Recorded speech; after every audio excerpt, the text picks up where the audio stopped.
G'day guys and welcome back. Now I know that I recently did a standing for truth video, but they're just a goldmine. The things they say are simply idiotic. This week we'll be diving into evolution. Hopefully it's not as dumb as I think it's going to be. Remember, I haven't watched this video yet. It could be a complete disaster. Enjoy!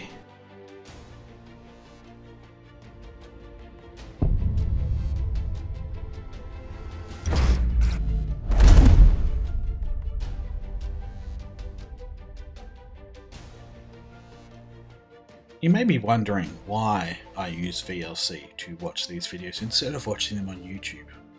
The answer is quite simple. I just don't want to give them their watch time.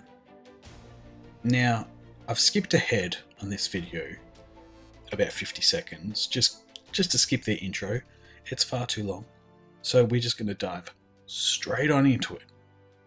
Let's get started, shall we? Squeaky chair. What we observe in the fossil record is death, degeneration, and extinction. And this is all consistent with the Genesis starting point. Now, there are a couple different things going on. Wait, is he writing on his skin? I know it's already words that are written down, but is that skin he's writing on? They didn't used to write on skin, did they? Anyway, let's... That give the evolutionary community the impression that human evolution is true. Okay, one. The evolutionary community isn't a community. It's science. It's factual.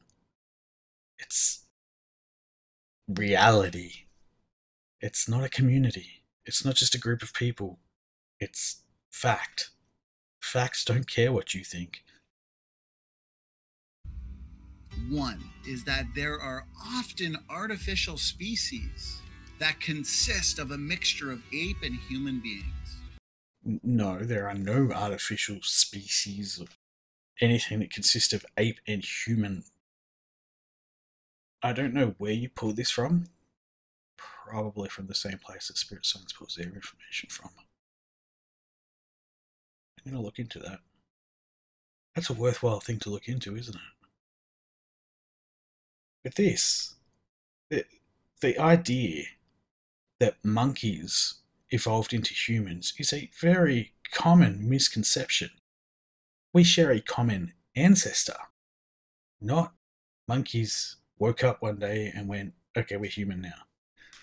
It doesn't work like that. Evolution is very, very slow. The sites paleoanthropologists would go to for their next big missing link are often scattered with fragmented bones. The fossilization process is very difficult. It takes a very specific set of circumstances for fossils to form. There are probably millions of species out there we will never, ever know about because they just didn't fossilize. There's just things we won't know. The squid has no fossils. It can't fossilize. Just random fact, but it's what happens. And fossilization, it takes a long time as well. And as I said, a very specific set of circumstances. Consequently, bones of multiple species would be confused as one single species, when in fact they were separate species, humans and apes. The bones are being found together at these excavation sites, intermingled. And the evidence you're providing for this is what exactly? Bones of apes and humans intermingled? Maybe if there was a great war between humans and apes on some sort of planet of the apes. That sounds like a good idea for a movie. Let me just write that down. Okay. For example, Australopithecus sediba and Homo habilis could be artificial constructs that consist of a loose collection of human and ape bones. They could be, but they're not. We'll let's read this article that's paused here. Human missing link fossils may be a jumble of species, but a new analysis suggests a sediba didn't exist. Okay, so something didn't exist. I think there are two different hominin genera represented at Malfa. Okay, two different hominin genera. That means two different species of human. Not sort of human and ape. One is Australopithecus, and one an early Homo. I realise I look a lot like the vertebrate. 1.5 million year old skeleton of Homo erectus, a widespread species that may be our direct ancestor. Okay, they're two different species of human, not different species. Not a monkey or an ape and a human. It's two different species of human. Yeah, species switched.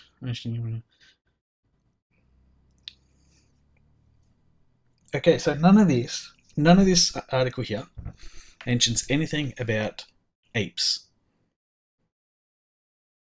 Pretty weak argument. Ella Bin and Yoel Rak hold this view of Australopithecus sediba based on the lumbar vertebra and jaw bones that are derived from two different genera. Also, Australopithecus afarensis is claimed by experts to be a chimeric species. It is a jumble of bones from multiple species. Again, where are you pulling this information from? You quite happily throw up a article that you get completely wrong.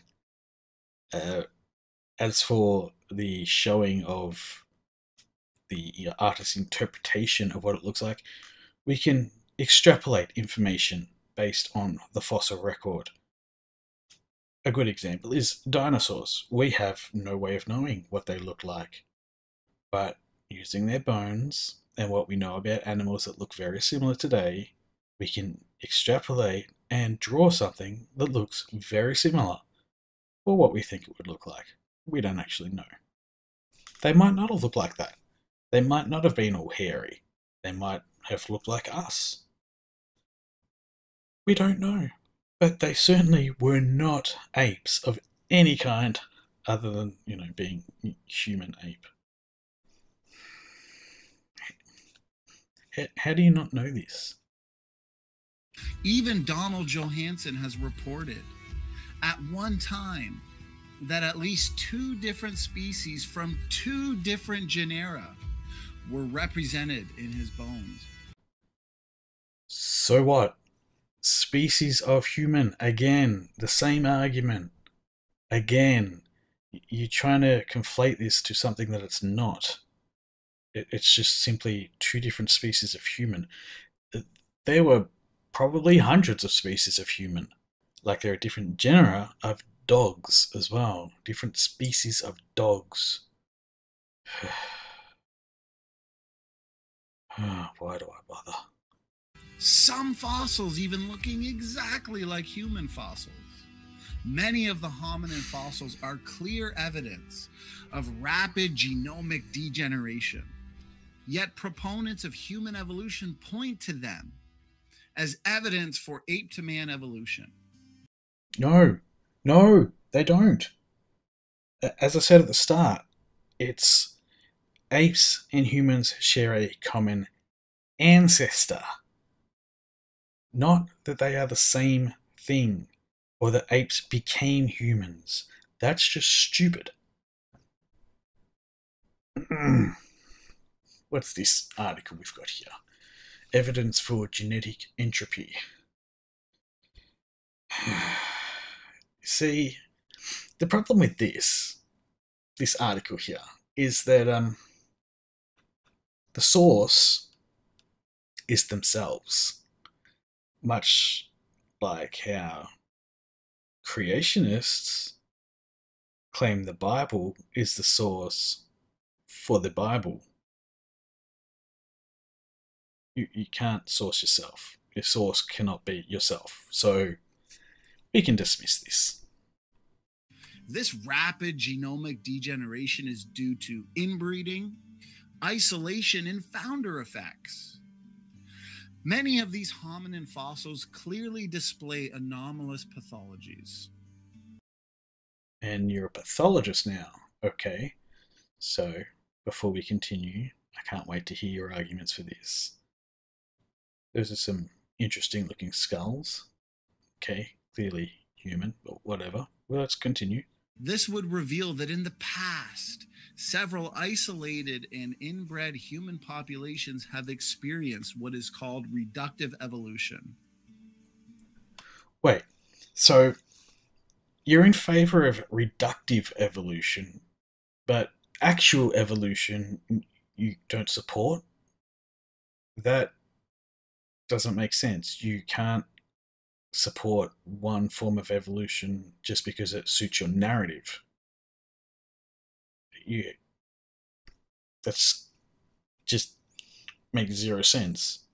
And reductive evolution, yeah, it's not a thing. But that is so dumb. I don't believe in evolution unless it works backwards.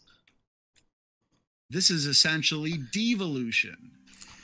Well, what has this type of reductive evolution resulted in? Nothing, because it doesn't exist, you fucking moron. What the hell? I can't support evolution because my book says it's correct. Oh, right.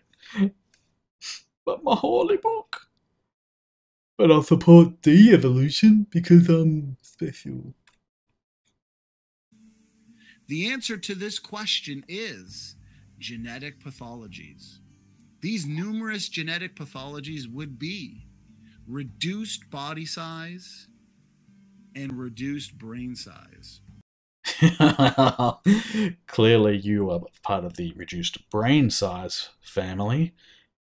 But, so, evolution can work in reverse, according to you. So, either way, you're saying that evolution is real. But to support your own narrative, you're saying that it can only work in reverse. The more likely thing would be, now, this might sound strange, but that they evolved the correct way. Because, well, modern humans exist today, whereas these devolved humans don't. So we don't find modern human fossils, we find these devolved human fossils. Now I'm pretty sure time is linear and it points one way in this particular layer of space-time. So, yeah, you're just wrong. That's it. Yeah. I got nothing. You're just flat wrong. Why don't you think? Genetic degeneration is very real. And you're clearly evidence of that. Cannot be denied. We see it today, and we also see it in the past. We see it in the fossil record. Homo naledi, a frequently pointed to example of human evolution, is simply more evidence of reductive evolution. This is what we see. Okay, but if we see it from the past, but we don't see it now. Like, there's no one that even matches the skeletal structure of Homo floresiensis. Like, yes, they may be at the same height, but their skeleton is the same as modern humans. They are still modern humans. They're just of a reduced height. Don't be heightist, piece of shit. Naledi was clearly inbred and suffered from genetic degeneration, again resulting in reduced body size, reduced brain volume, and various pathologies. The same thing is observed in Erectus. Although less advanced, the reductive evolution is clearly present. And so, several of the bones of the purported Homo species, like the hobbits, Homo erectus, Homo naledi, and Homo neanderthalensis, appear to demonstrate testimony of serious inbreeding. No, they don't. They demonstrate evolution as to how it works. And genetic degeneration. This would be, of course, due to post-Babel dispersion of people groups. Many of the people groups would have migrated to parts of the earth that were less than ideal. If a people group, for example, became isolated, and inbreeding resulted as a consequence, rapid genetic degeneration would occur. For that to occur, you would have to have less than 400. 400.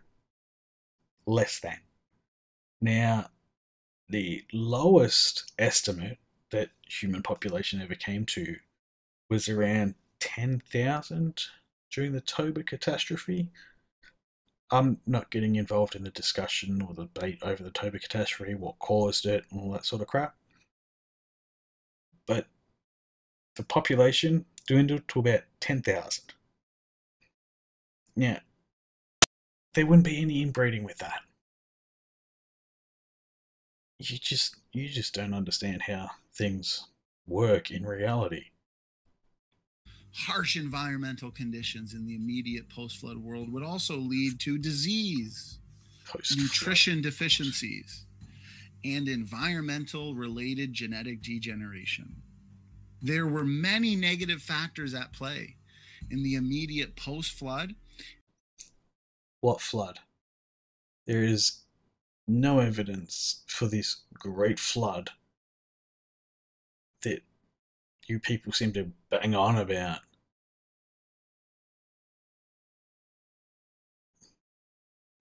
Yes, there are stories of a great flood from separate cultures that, well, they were separated by time and distance.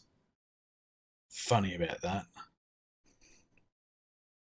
And post-Babel world that would lead to accelerated genetic decay of small people groups. This means that many of the troubling human fossils that evolutionary proponents say are pre-human. They are. You can clearly see that they are. That's how evolution works. And it's been shown to work. You just don't understand it. Are better realized to be devolution. We oftentimes see morphological and genetic degeneration. We are told by the evolutionists that these fossils are evidence for ape-to-man evolution, when in fact, this is just more evidence of genetic entropy. Genetic entropy is a reality, and the critics deny this reality. They deny reality. No. It is you, my friend, that is denying reality. You don't understand anything. You think the Bible is a literal history book when it has been demonstrated to be not. It is known that it is not factual in any way. But you can believe what you like. Reality doesn't care what you believe. Facts don't care what you believe. And the fact is, you're just flat out wrong. The so-called primitive features that the apologists and the defenders of ape-to-man evolution had pointed to, in the case of the hobbits, also known as Homo floresiensis, Homo erectus, Homo naledi, Homo neanderthalensis, do not actually show they were less than human. They were not pre-human. They were all fully human. As a matter of fact, they were all made in the image of God.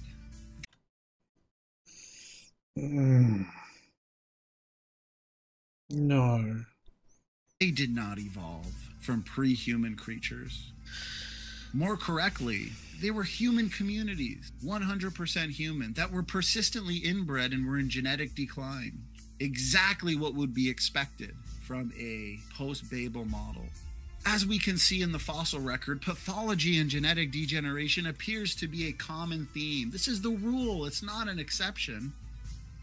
Experts in human evolution would have us believe that Homo erectus evolved into modern humans, when in fact the evidence appears to indicate that modern humans, ultimately of course descending from Adam and Eve.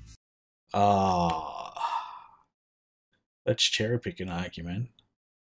Let's just take that one line that we heard once and go, well, scientists have said this, and take it and blow it way out of proportion. It's a chicken and egg thing. We don't know. We can never know. And you want to talk about inbreeding? Adam and Eve? Seriously?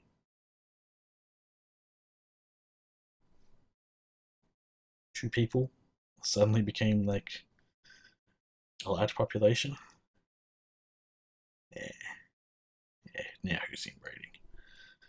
The first couple changed into what proponents of evolution say are pre-humans, and oftentimes transitional. These people groups were 100% human and made in the image of God.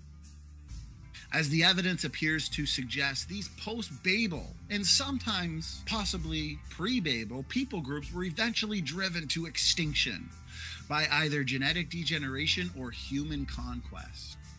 Since these isolated tribes went extinct first, these would be what the evolutionary community proposes are the earliest ancestors.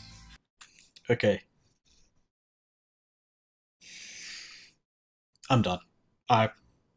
I literally can't anymore.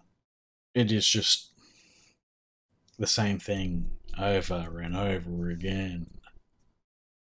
And it's just completely wrong. It's not understanding. We'll talk more about it in the outro though. That was truly awful. The same argument again and again. But that's how they get people. They just keep pounding it into somebody until they say, fine, whatever. And then they start, hearing it over and over again, and then, maybe they're right. Maybe. It's just the way it is. It's basic psychology. And unfortunately, it is 100% incorrect. We know how fossilization works. We know how evolution works. There are no evolution communities. It is not some sort of proponent of evolution. Evolution is fact. We have the evidence of everything. The Christian apologists just simply don't understand what they're looking at. They need to tie it in to their belief somehow. And the whole regressive evolution, that makes zero sense to me. Why would you believe in that but not actual evolution? It's quite strange, to say the least. I won't ask if you enjoyed, because of course you did. It was me suffering. And there was still 4 minutes of that video left. There was no way I could make it through another 4 minutes. That was fucking awful. But I do thank you very much for watching. And as always, a special thank you to Purple Haze, Caustic, and Lisa for their ongoing support over on Patreon. Apparently I don't shield the Patreon quite enough. So, if you're feeling generous and like what I do, then feel free to support me over on Patreon. Get a shout out at the end of a video. Whatever. If you don't want to, that's fine as well. Check out some merch. It's pretty cool. I don't have any myself yet. But there is a new line that says "Don't be a dick" on the back, and it's got a little signature, and it's got the little logo here, and it really is quite cool. I'll have to get people that have bought some to send me some pics so that I can show you and like put it up here or up here, or I don't have any at the moment, so you just whatever. And until next time, friends, don't be a dick. Later.